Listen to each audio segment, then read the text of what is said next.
एक बार फिर से आप सभी का स्वागत है नए वीडियो में। तो आज के वीडियो में हम देखेंगे संविधान सभा का गठन, है ना।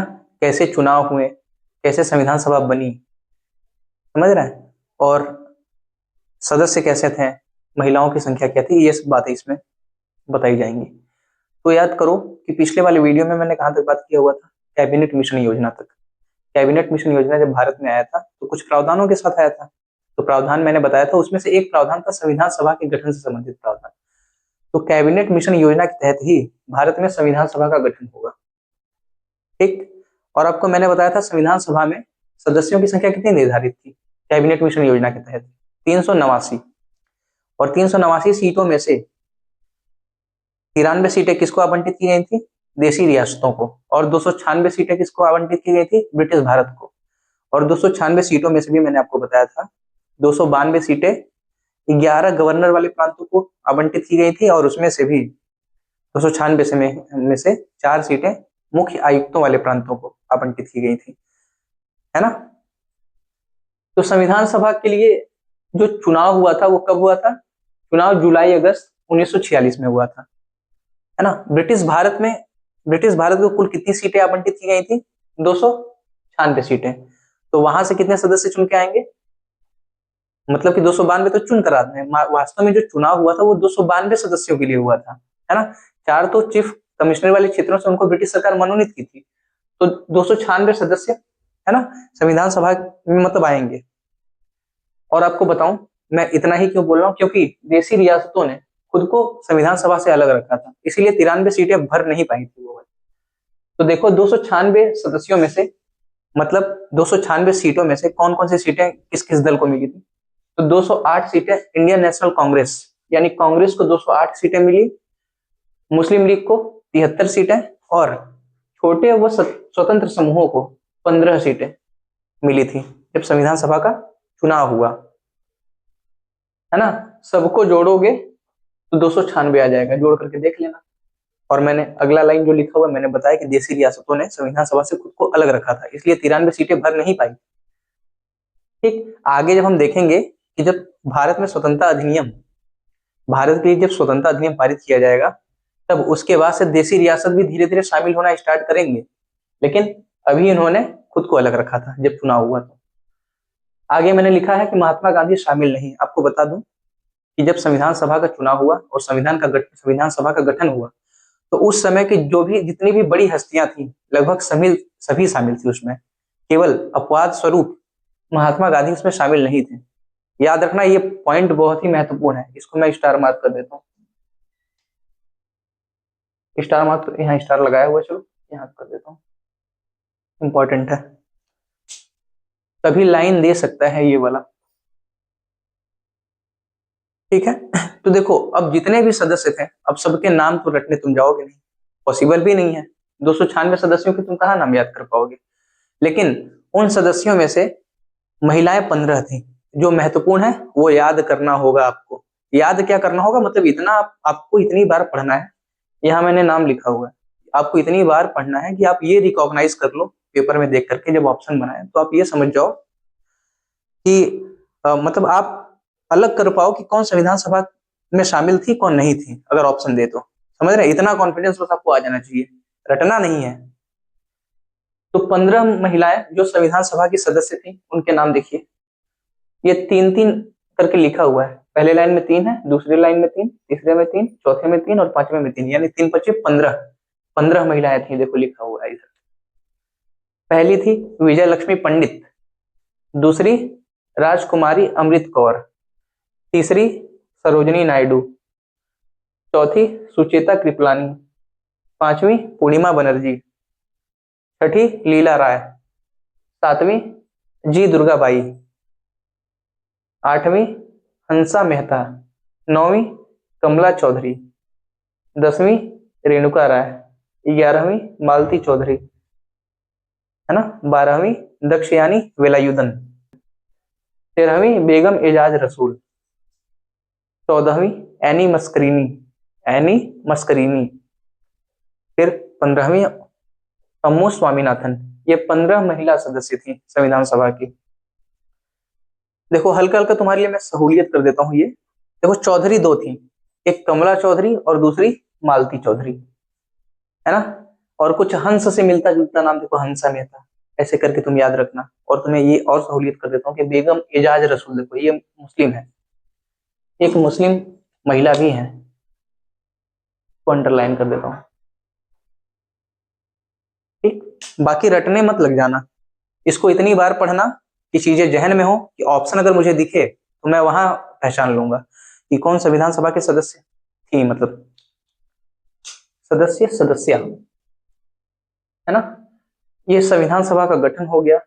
अब संविधान सभा की कार्यप्रणाली देखनी है, तो अगला स्लाइड स्लाइड लिख लूं, क्या कहते हैं, चलिए देख लेते हैं वो भी। आइए संविधान सभा की कार्यप्रणाली को देख लेते हैं, है ना। पहली बैठक और उसके बाद अंतिम बैठक तक जो भी महत्वपूर्ण चीजें थी उनको आज देख लेते हैं।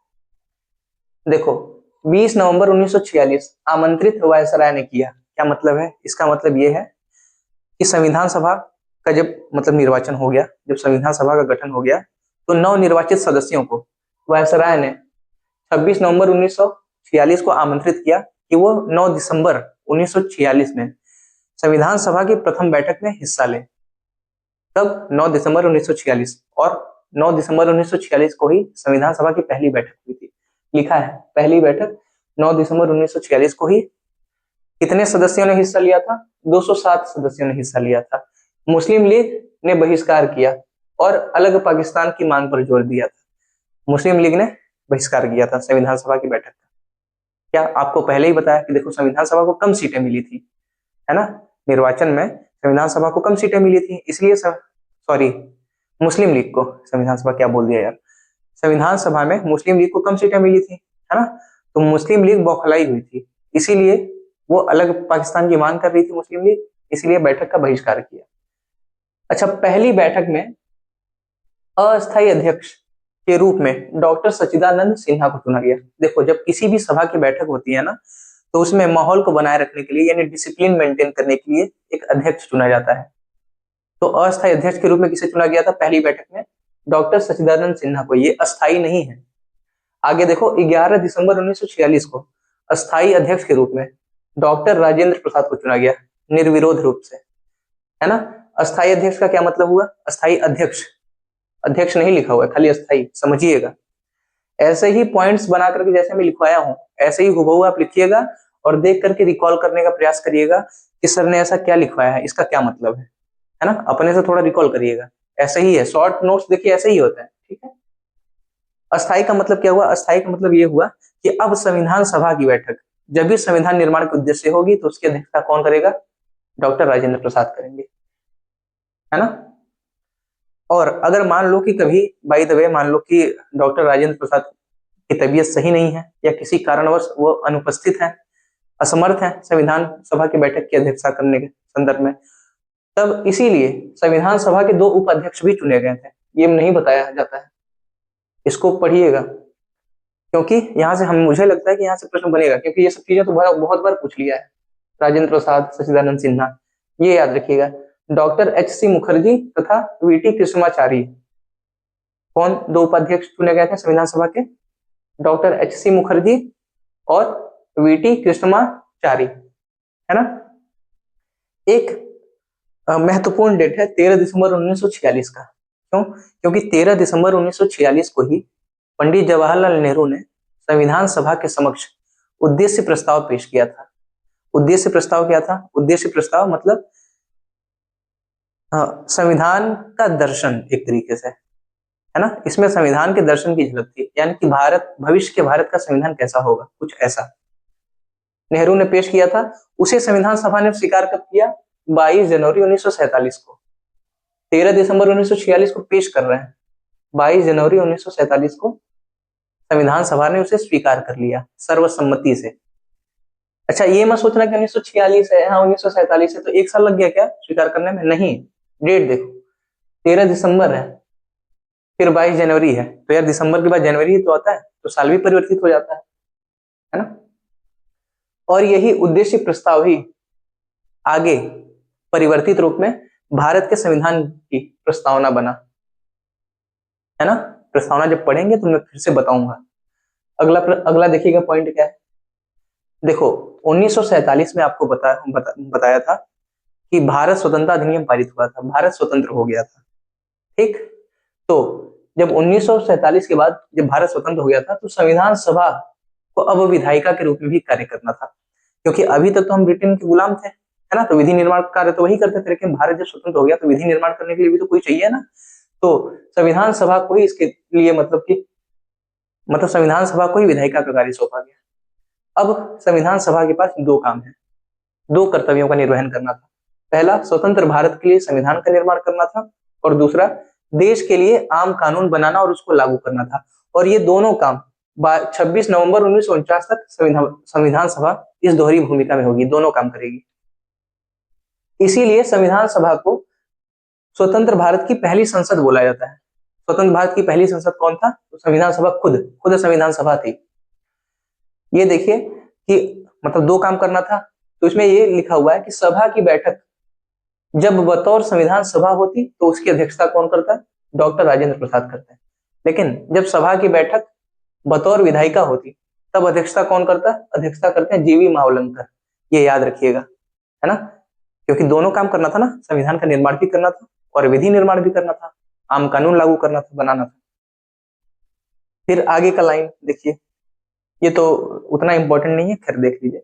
1947 के बाद धीरे धीरे देश की रियासतों के प्रतिनिधि संविधान सभा में शामिल होने लगे, धीरे धीरे। अब लेकिन ये भी देखिए भारत के हिस्से वाले, है ना, क्योंकि 3 जून 1947 के माउंटबेटन योजना के तहत भारत का विभाजन हो गया था 15 अगस्त 1947 को। तो जो भारत में जो देसी रियासत वाले हिस्से पड़े थे वही तो शामिल होंगे ना यार, समझ रहे हैं, मरता क्या ना करता वाली स्थिति। अगला लाइन देखिएगा, 2 साल 11 महीने 18 दिन संविधान को बनने में, कुल 2 साल 11 महीने 18 दिन लगे थे, है ना। 2 साल 11 महीने 18 दिन तक संविधान सभा संविधान का निर्माण करती रही। कुल कितने अधिवेशन हुए थे संविधान सभा के? 11 अधिवेशन। देखो बैठक को अधिवेशन से मत समझना, 11 अधिवेशन हो रहे हैं और एक अधिवेशन में कई बैठकें हो सकती थी, है ना। मिला जुला करके 26 नवंबर 1949 को संविधान बनकर तैयार हो गया, 26 नवंबर 1949 को, और 26 नवंबर को ही आज हम संविधान दिवस के रूप में मनाते हैं। ये रही बात है। हाँ, लेकिन अंतिम बैठक संविधान सभा की जब हुई थी अंतिम रूप से, समझ रहे हैं, इसके बाद बैठकें नहीं हुई थी, इसके बाद फिर डायरेक्ट 24 जनवरी 1950 को बैठक हुई थी, यानी कि रिपब्लिक डे के 2 दिन पहले। संविधान कब लागू हुआ था? 26 जनवरी 1950 को, तो 24 जनवरी 1950 को अंतिम बैठक हुई और उसी दिन संविधान सभा के सदस्यों ने संविधान पर हस्ताक्षर किया था।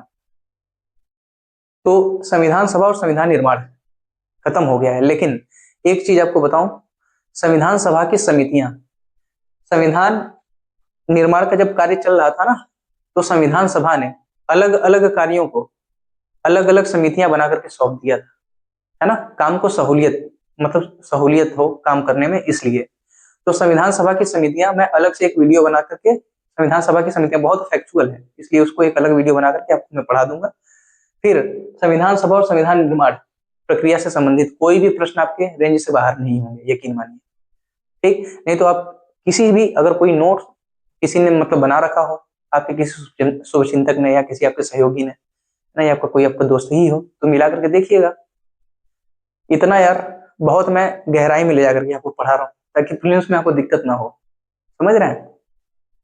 इसके अलावा कुछ फैक्ट हैं, मैं इसी वीडियो में कुछ फैक्ट, 2-4 फैक्ट हैं, मैं उसको लिखवा देता हूँ इसको मिटा करके, ठीक है। चलिए आइए कुछ तथ्य देख लीजिए। संविधान सभा द्वारा राष्ट्रीय ध्वज अपनाया गया, कब अपनाया गया था? 22 जुलाई 1947 को, है ना। अगला तथ्य क्या है? भारतीय संविधान के निर्माण के समय BN राव, पूरा नाम क्या है? बेनेगल नरसिम्हा राव, BN राव को संवैधानिक सलाहकार नियुक्त किया गया था, ठीक। संविधान निर्माण के समय किसको संवैधानिक सलाहकार नियुक्त किया गया था? अगर प्रश्न पूछेगा तो क्या होगा उत्तर? बेनेगल नरसिम्हा राव यानी BN राव। 24 जनवरी 1950, मैंने अभी बताया थोड़ी देर पहले ही कि 24 जनवरी 1950 को संविधान सभा अंतिम रूप से बैठी थी, ठीक है। तो उस दिन राष्ट्रगान को अपनाया गया, राष्ट्रीय गीत को अपनाया गया और साथ ही साथ डॉक्टर राजेंद्र प्रसाद पहले राष्ट्रपति चुने गए थे, है ना। चलो तो ये सारी बातें रही। बाकी हम आगे के लेक्चर में हम क्या देखेंगे, संविधान सभा की समितियां। 8 बड़ी समितियां थी और छोटी छोटी कुछ महत्वपूर्ण समितियां हैं, लेकिन 8 समितियों में प्रारूप समिति एक बहुत ही महत्वपूर्ण समिति थी। ठीक, उसको देख लेंगे, वो हर एग्जाम के लिए महत्वपूर्ण है संविधान की समितियां। चलिए, तो मेरे वीडियोस को आप भी लाइक करिए, शेयर कर दीजिए और चैनल को सब्सक्राइब भी कर दीजिए, ताकि मुझे भी मोटिवेशन मिले और ऐसे ही मैं लिख लिख करके जल्दी जल्दी कंप्लीट कर दूं। समझ रहे हैं? देखो, लिख लिख करके अगर मैं ऐसे स्लाइड में लिख करके नहीं बताऊंगा, लिख लिख करके पढ़ाऊंगा, समझ रहे हैं, तो बहुत टाइम जाएगा। ऐसे बस देखो, समझ का विकास करना है यार, क्योंकि बिना समझ के एग्जाम निकलना नहीं है। ठीक, समझ विकसित होनी चाहिए, तो हम कैसे भी समझ लें, है ना। मैं तो यहाँ पुस्तक रख कर भी अगर समझाऊं तो समझने से मतलब है ना। मेन चीज आपको समझना है, रट करके आपको टीचर थोड़ी बनना है। समझ रहे हैं? ठीक है।